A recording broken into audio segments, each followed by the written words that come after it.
pyramid scheme scammer ends up paying in the end. About 6 or 7 years ago, I was trying to enlist into the military. I ended up not joining, but that's a story for another time. At this point, I was led to believe I was about 4 months away from leaving for boot camp. I was running out of savings and needed a part-time job for some spending cash while I waited around. So I did what any enterprising 20-something-year-old would do, and searched Craigslist for jobs. I normally hate sales jobs, especially those based on commissions, but figured it would be a great way to earn some extra cash short term. Found a few job listings that looked promising, and put out some applications. A few days later, I received a call from David. He was opening up a new store and needed associates. He liked my resume and asked if I'd be available for an interview on Friday morning. I was very upfront with him and let him know that the distance was a bit more than I normally drive for a retail job, and asked what he was offering for an hourly rate to see if it was worth the drive. He told me that they were planning on offering an hourly rate in the mid-teens along with commission. Seemed like an okay deal, so I agreed to be there Friday at 8 a.m. Friday arrives as a cold, rainy day. I wear a nice shirt and tie and drive in heavy traffic to the address David provided. I knew the area from a previous job and eventually found the strip mall I was looking for. However, I'm not seeing any signage for the company name that was listed. There is, however, one empty space with no signage and 2 people inside. Okay, maybe they haven't gotten the store set up yet. No big deal. I had arrived early, knowing how bad traffic can be in that area. While in my car, I noticed a young lady in business casual dress remove a sign from the window stating, "Retail space for rent. Call 1-800 blah blah." Okay, a little bit weird, but maybe it's the first day in the space. I walk in about 5 minutes early, and immediately my bullcrap meter goes from yellow to the highest level, black watch plaid. The tables are all simple plastic folding tables, the kind college kids would buy for beer pong while on a shopping trip to Target. The walls are plastered with laminated charts featuring tons of dollar signs, smiling faces from stock photos, and an organizational chart showing an all too familiar shape. A pyramid. God dang it. Alright, might as well have fun for a while to wait out traffic going home. The young lady in the dress approaches me, introducing herself as Cindy. She welcomed me to company name and asked me to have a seat. She sat at her desk, another plastic table, and pretended to go through paperwork. However, she was really just shuffling papers around. We get to chatting, and I ask her how long she's been working for David. She says she's been his secretary for about 6 months, and that I'm going to love it here. Eventually, a guy walks out of the back office, early 30s, clean cut, wearing an ill-fitted suit from JCPenney's. As he's walking over, all smiles, Cindy says, "Oh, Dennis, our newest recruit is here." The guy stops in his tracks and gives her a cold stare. "It's David, Cindy. We've been over this." He turns back to me and gives me his brightest, hard to find good help these days smile. David sits me down and welcomes me, saying they're going to start in a group interview and has me sit down in a circle of chairs. Eventually, more people come in and sit down. David gets up and begins to thank us all for coming. He tells us about an exciting new opportunity from Cutco. He pulls out a set of knives and explains how with this company we can make as much money as we want, all while setting our own hours. He even pulls out a textbook saying about how this company's revolutionary tactics have been featured in college textbooks. He opened to a page, his hand covering parts of it, making sure we can all clearly see the words Cutco in large letters on the page. Sad to say, a lot of the other interviewees were very impressed by this.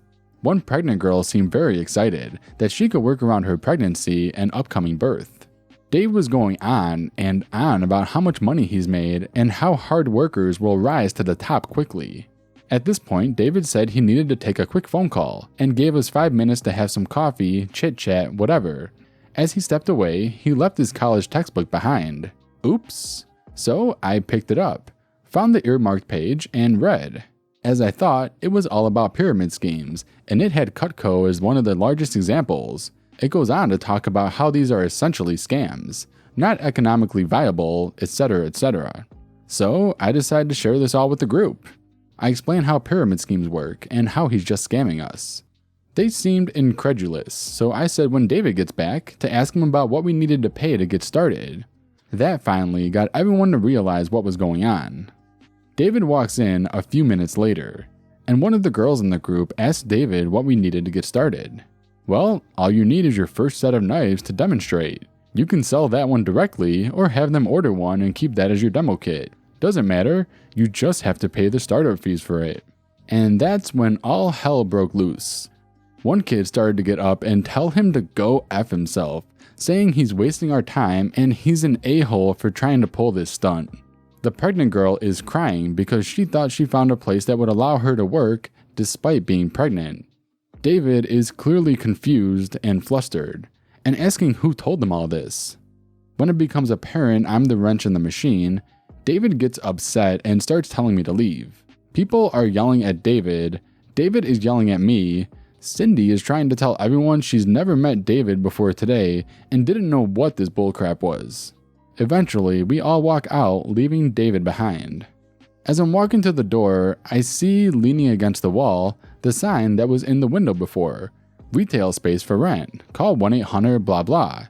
As I get into my car, I dial the number.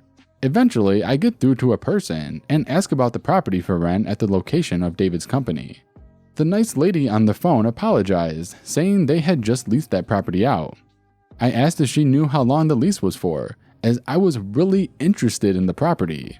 She said she wasn't sure. They hadn't done the official paperwork yet. They were on their way to the space to sign everything with the leaseholder in a few hours. I told her everything that had just happened to me and about David using the space for a pyramid scheme. She got extremely upset, saying that this stuff happens all the time in the industry. They will go to sign and last minute the leaseholder will decide to opt out after using it for some fly-by-night operation. She thanked me for the info, and I thought that was the end of it. Or so I thought. A few weeks later, I received an email from David telling me how I ruined his life, about how the property management found out what was going on and weren't refunding his down payment on the space, saying he violated a clause in the paperwork he signed to hold the property, how he knew I was the one who called because I'm the terrible human being, etc., etc.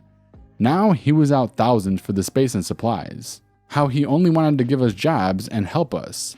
It was a very long, very angry email with several things said about me and my mother. So I called 1-800 blah blah again, spoke with the same lady I did before, and she was very interested in an email I got from David where he essentially admitted to what he was trying to do, said it would help them in all the legal proceedings. And don't you know, I was more than happy to send that email along to her. Her lawyers said it should be an open and shut case at that point. I like to think I'm a helper. Build a driveway across someone else's property without permission? Pay the price. I was visiting my friend at his dad's house in an area where the land is so steep, all the driveways have to curve up from the main road to the houses. A straight driveway is not an option because it would be steeper than the building code allows. A few doors down the road, there lived a nice old couple who, until recently, had a vacant lot next door to them. But the lot had sold, and the new owner had started construction on a new house. Unfortunately, the lot was so steep that the new owner built his driveway partly on the old couple's land. It was carved out of the hillside with an excavator. This probably wouldn't have been a big deal if the new owner had approached the old couple first and asked nicely. But did he? Would I be telling this story if he had? In fact, the old couple had no idea what was happening until they came home one day to see a huge scar in the hillside snaking up from the road in front of their house, across the corner of their property, and winding upwards to where an excavator was working to prepare the land for the new neighbor's house. They were pretty upset, but being nice, reasonable people, they figured it was an honest mistake. So they went over to talk to the machine operator.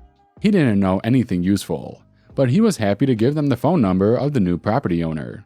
The old guy gave him a call and politely explained the situation, but his new neighbor, whom he'd never even met, was having none of it. He flat out denied that the driveway crossed the property line, and he was rude enough that the old guy was pretty upset. At this point, the old couple weren't sure what to do. They double-checked the property pins to make sure they were right, and of course they were.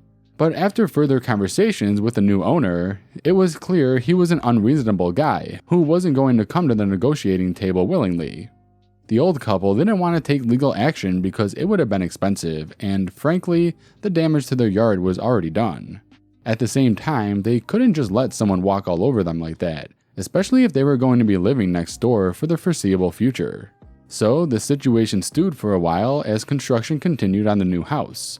Until one day when my friend's dad saw the old couple in the neighborhood and they started chatting. Of course, they told him about the story about the jerk new neighbor.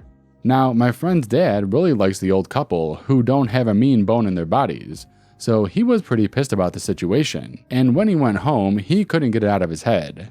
That evening, after a few beers, he had a brilliant idea. He called up the old couple, explained his plan, and asked them for their permission to carry it out.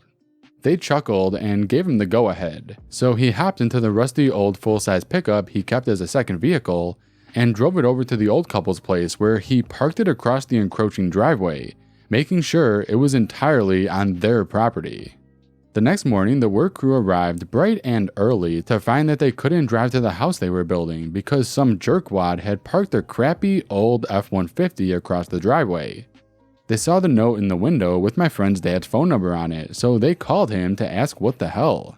He explained that he had permission from the owners to park there, and that no, he would not move his truck so that they can get to work. Furthermore, if anyone attempted to tow the truck, they would be charged with trespassing and theft.